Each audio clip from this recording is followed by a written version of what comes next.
What's up, everybody? It's your girl Jess, and I am back again with part 2 of my fake podcast about neighborhood rotation stories. So if you're joining me for the first time or you didn't listen to the first part, quick recap. I explained what a neighborhood rotation is. It's kind of like an ensemble cast where everyone is a main character. Not everyone, but like you have a group of characters and they all have main character energy. And you're going to tell all their stories and they're all going to get equal focus. And the first piece of advice I shared was to choose your households wisely, because you want to make sure that all the households are related in some way.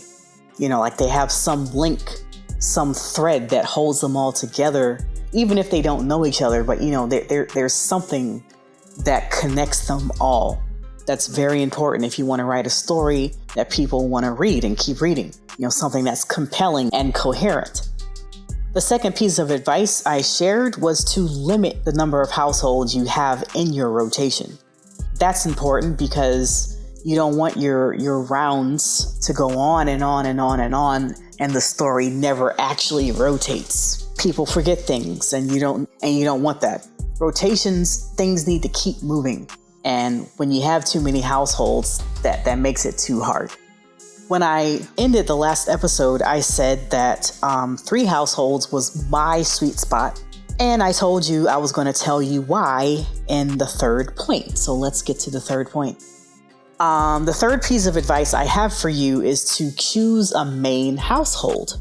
Now, even though I said that neighborhood rotations are like ensemble casts and all the characters are main characters and they all have stories they're going to tell and you're going to spend time on all of them, even though I said that, and that's true, it's helpful, especially if you're writing a story that's actually going to end at some point. It's helpful that one household is more prominent than the others. And I say that's important for stories that end because there needs to be some sort of resolution that can bring about the end of the story. And in order for that to happen, one of the households need to have something going on, some issue, some situation that actually shapes the entire story and affects everyone else in the rotation. And when this issue or situation or whatever is resolved, then the story can end.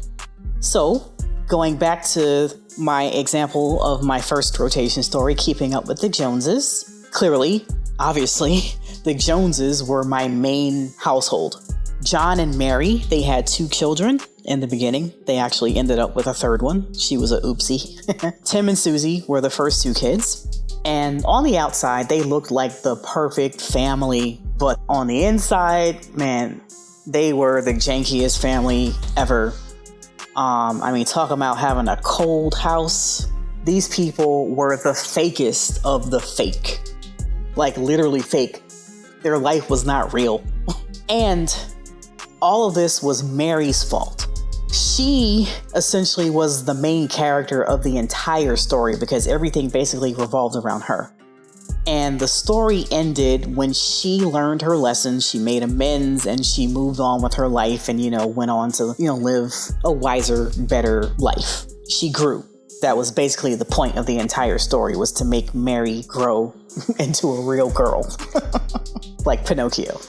Now, I know it's very common for some stories to go on forever and ever, and there's lots of reasons for that. But like I said, I typically write stories that have endings. Every story I've ever written has an ending. The one I'm writing now doesn't have one, but it technically does because legacy stories typically end at the 10th generation.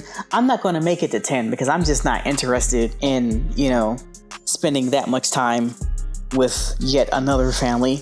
And I'm just never going to make it because this story is told at a much slower pace than my original legacy. And, I'm just not going to make it. But, my stories typically have endings. Even though the Pearsons and Friends, doesn't currently have an ending. I do have a main household, and clearly it's the Pearsons. You know, they're in the title. It has to be them. Now, going back to Keeping Up with the Joneses, true, I could have kept writing the story because it would have been fun to watch Mary live for a little while in this new life, you know, being wiser and more mature. But, you know, I mean, after a while, it would be like, okay, what's the point? You know, what's next? Because there is no next, you know, because I planned the entire story to bring about this change. And once the change happens, there's nothing left. So why continue? So it ended. Plus, I had 487 other stories I was writing at the time, so I was definitely not interested in continuing that story. But anyway, everyone else in the neighborhood speculated about the Joneses, which of course spawned all kinds of salacious neighborhood gossip. And the gossip took on a life of its own, and it affected one person in the neighborhood more than the rest of them. And that person was Eliza Pancakes. I'm sure you already knew that before I even mentioned her name. Yeah, so the gossip took on a life of its own. It affected her, and she changed. And for a while, she was kind of like the villain in the story. And honestly, this is why I love having just 3 households. So one household, your main household, is like your protagonist. And then you can have a second household be an antagonist in some way. And then the third household is kind of like a supporting character, even though they are a main character, but they function in the story as a supporting cast member. So, you know, they're like Switzerland. They befriend everybody, and they are everyone else's allies. You know, like when the first 2 houses are at war, they can both come to the third household and, you know, maybe negotiate peace, or, you know, they can try and recruit them to be on their side, you know? So that's why I like 3 households, because you can have them play different roles, and it's just a really, really nice balance. So anyway, back to Eliza. Eliza was the president of the HOA.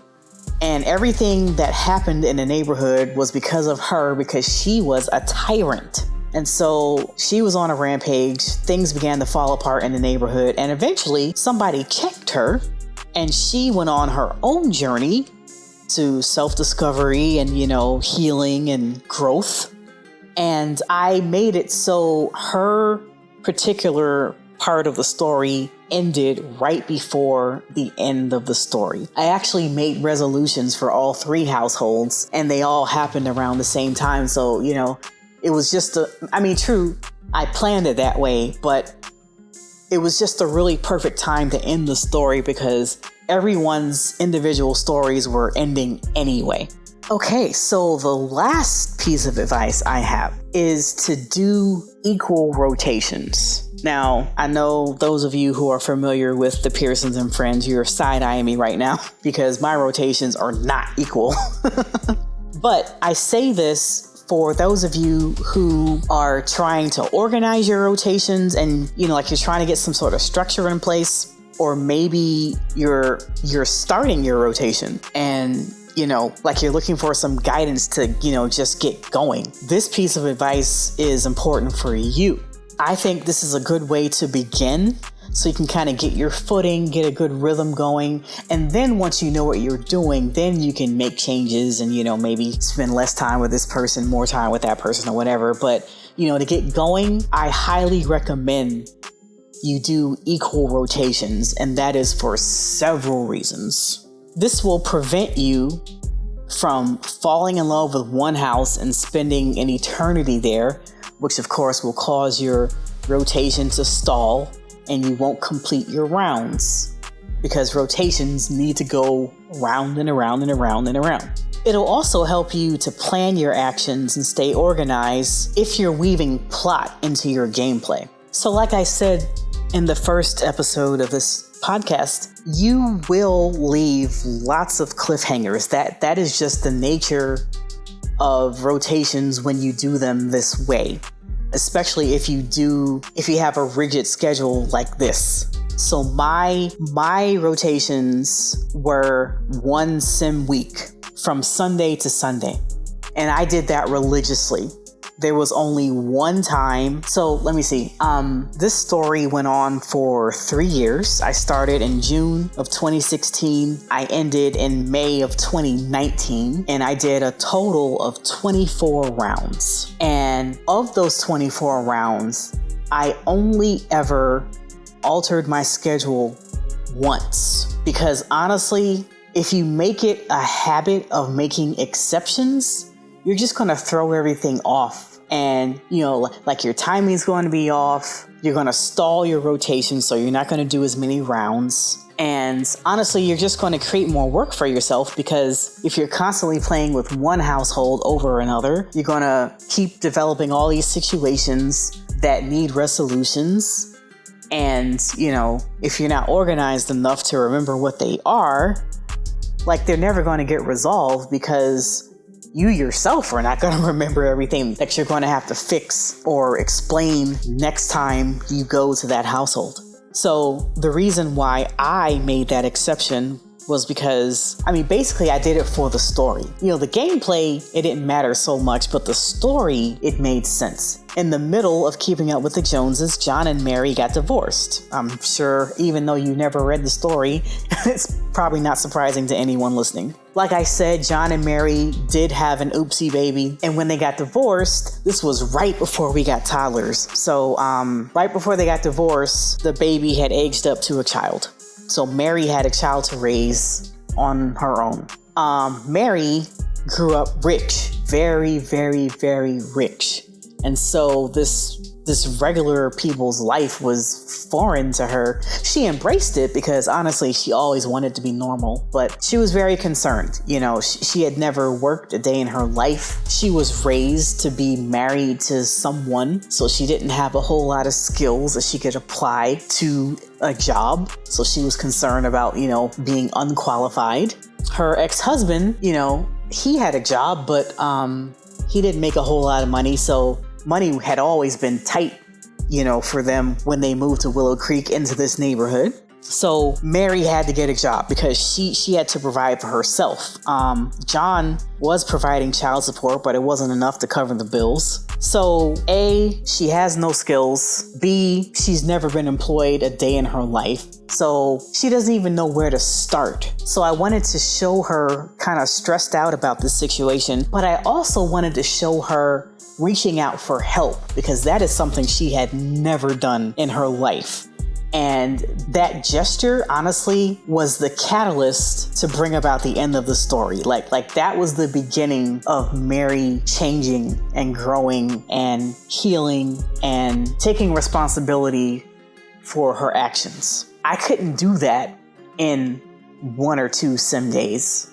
So I decided to extend her rotation an entire week, so that by the time that week ended, we knew where Mary was. We knew what she would be doing while we were at the other households. And, that would be a nice, perfect ending, because I didn't think it would be right for us to end with Mary getting divorced, saying, oh, I need to get a job, but I've never worked before. I don't have any skills, and then end it right there. Like, I don't know. To me, that's just not a good place to end it. And then if the story is going to come back in 3 sim weeks and she's still in the same place and hasn't found a job and is still confused, that just doesn't make sense to me. Like to me, I'm not going to believe that a grown woman, perfectly capable of figuring things out, a smart woman, isn't going to be in the same exact place we left her the next time we're at her house. No. So that's why I made the exception that time to extend the rotation. I've mentioned a few times that it is the nature of rotations to leave cliffhangers. And when you're doing a schedule that's as rigid as 1 sim week per house, and you do it religiously with no exceptions like I did, you're going to have a lot of cliffhangers. And that's not a bad thing. I think it's a good thing. But you do need to be aware of that so you can prepare for how you want to handle that. Honestly, in the beginning and even toward the middle of my rotation, I honestly don't think I handled that well. I often forgot what I left hanging, and my readers would ask me, oh, what happened about, so-and-so? And I'd be like, I don't know. That's not a good answer. Like, you need to know what's happening in your story, even if it's something that you're not going to write on paper, you know what I'm saying? Because, okay, so in a rotation, you're playing one house, but time is moving in all the other houses in your rotation, especially if you have mods that are really good at doing story progression. So when you get back to those houses, things are going to be different and they're moving on. And so they're giving you another story to tell. So if you don't keep track yourself of where you left things, it's going to be really easy to just move on with the gameplay and forget all about that cliff you left people on 3 sim weeks ago. All right? So just keep track of where you leave your rotations at the end of the week or whatever your time frame is going to be, so that either you can address it the next time you come back to the house, or maybe you want to find some sort of way to let the readers know what happened during, conversation in the next rotation. Maybe the members of those houses are friends, or maybe they're not and they're gossiping with someone else who would know what happened. And, that's how you let it be revealed that, XYZ happened. But your readers are going to want to know what happened, and you need to tell them. So figure out before you start how you're going to tell them, because you don't want to break that trust that they have in you to tell them a good story. In neighborhood rotations, it's so easy to get the characters gossiping. Gossip is gold. You can accomplish so much between 2 sims gossiping. So I think I mentioned in the first podcast, I got rid of that 4th household, but even though she was physically not in the story anymore, her presence was still in the story because MC Command Center had a field day with her, and she got connected to one of the Pruitt's friends. And so whenever Jared Pruitt and his friend would get together, they would gossip about this woman because MC Command Center made them have a baby together. So yeah, she wasn't in the story anymore, but we still got to learn about her through these 2 sims gossiping. I mean, I know gossip is bad and we shouldn't do it, but it's a really good storytelling tactic. Because when you're telling a story, typically you're going to do it from one person's perspective. But of course, things happen with other characters and you're going to want to tell the audience, about those things, but you shouldn't really change point of view. That's something I struggled with for a long time. Like if you go read my old stuff, including, the beginning of this story, you'll find I kept switching between, what do they call it? They call it switching heads. I would jump in and out of Sims heads in an instant. And, I would put everybody's perspective in one chapter, in one paragraph maybe. But that's not right. So, when you're writing from one perspective like this, you need to figure out good ways to get the information out that makes sense. Don't just have 2 random people who really wouldn't know the tea just so you can spill the tea. That's not going to work, because then your readers are going to be like, hold up, how does she even know about that? She don't even know so-and-so, so how is she over here gossiping with Mike and she won't even know her? So yeah, make sure the gossip makes sense. Make sure the gossipers are actually related to the tea, so they have a reason to be spilling it. Because if they don't have a reason to be spilling it, they don't need to be spilling it, because they wouldn't know. Things that happen out of convenience. True, that's easy for you as a writer, but as a reader, it's very confusing and really frustrating, honestly. Because it's like, man, she don't even know him. Why is she even over here? So be mindful of your cliffhangers and know how you're going to handle them, and make sure you handle them in a way that makes sense. And that, my friends, is all the advice I have on how to do neighborhood rotation stories. I hope you learned something. And if you did, tell me all about it. Let me know if you have a better way to organize your story. Let me know if your story got better. I want to know.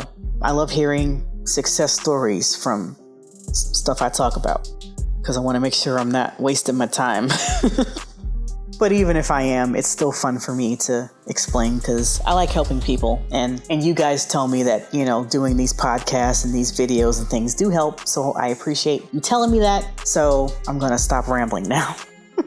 If you haven't noticed by now, I'm really terrible at ending things, especially conversations. So anyway, that's all I have for you today, and I will see what I can come up with next. But for now, I think I've done everything I can do on this other computer without access to all my stuff. So we'll see if I can come up with something else. If not, take care. I hope to have some story content for you in, 2 or 3 weeks. But until then, I'll just be reading all your wonderful stuff. So take care, stay safe, have a good day, and I'll see you in the next one.